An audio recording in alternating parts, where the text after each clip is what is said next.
Imagine if someone tried to kiss your corpse. You'd probably assume they're insane, unless you've watched any Nicolas Cage movie ever. But for Queen Catherine of Valois, this happened repeatedly over the course of several centuries, and it gets much worse. Visitors to her tomb would remove her bones as souvenirs or leave insulting messages carved into her coffin. One couple even used her as a scratching post for their cat. So how did this woman fare so badly in death?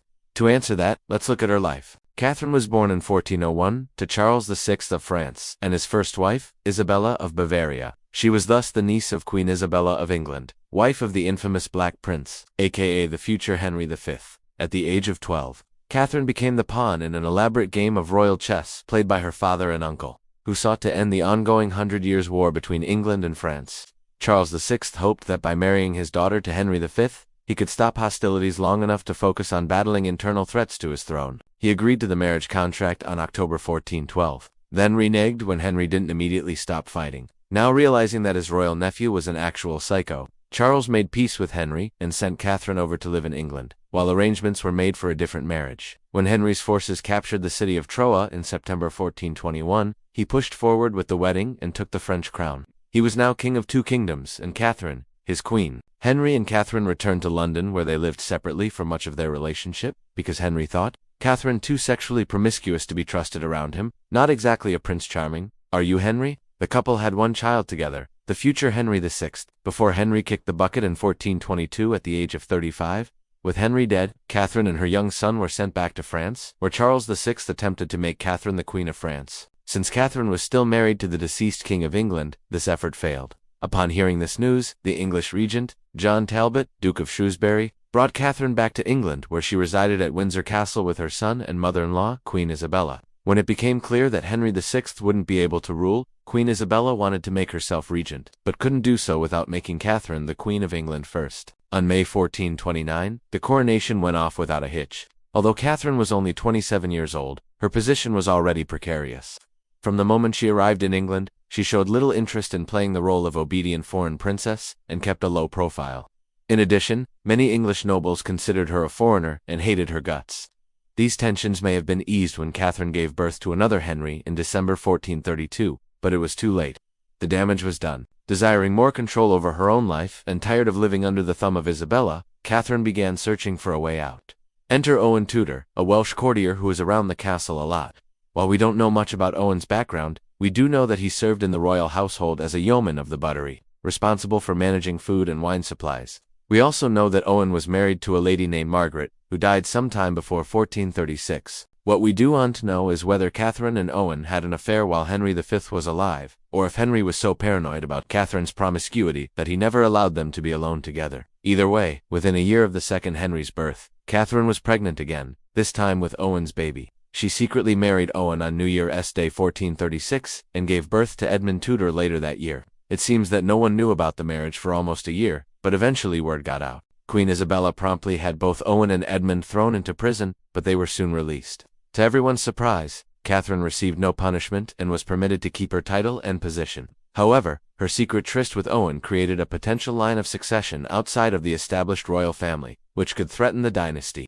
To prevent this, Queen Isabella moved Catherine and her secret son to the town of Berkhamsted and put them under house arrest, possibly hoping that she'd die there, but when she did, it wasn't from natural causes. On September 1437, Catherine began suffering from what seemed to be a mysterious illness. 4 days later, she gave birth to a stillborn son and died soon after, only 36 years old.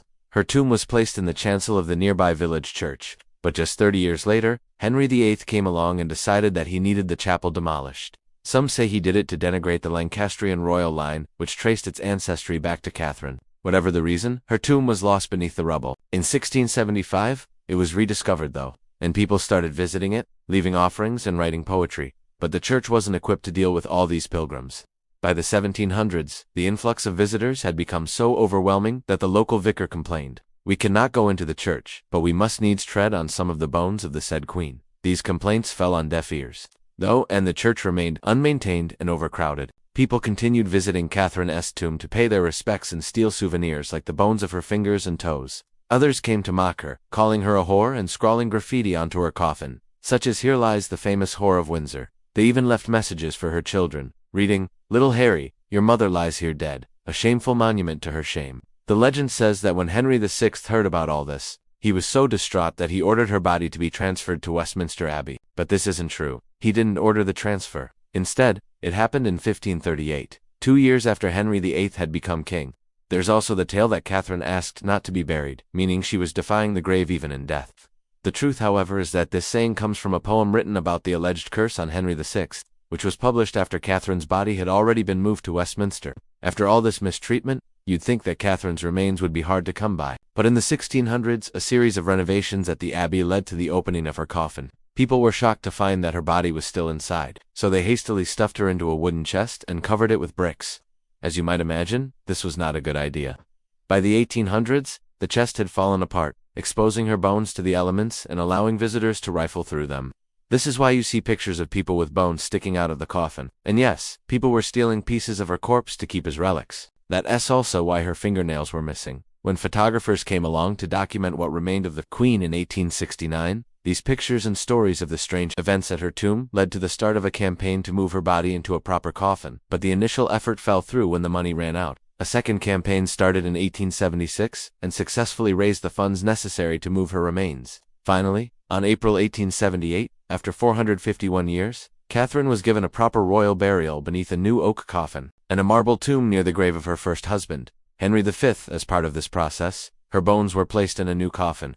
But archaeologists found that many of her bones were in such poor condition that they disintegrated upon touch. Today, her remains rest in the vault beneath the Church of St. Mary the Virgin in Westminster Abbey, where she remains an important site for tourists and historians alike. So while Catherine of Valois endured hundreds of years of abuse and desecration, the effort to restore her remains to dignity symbolizes a long overdue acknowledgement of her crucial role in history. After all, Henry VII, the first Tudor monarch, was born just weeks before his mother died. So it was her choice to marry Owen Tudor that led to the establishment of the Tudor dynasty, which ruled England for nearly 150 years and profoundly impacted British history. Now watch. Worse things to happen in hot tubs, or check out this other video instead.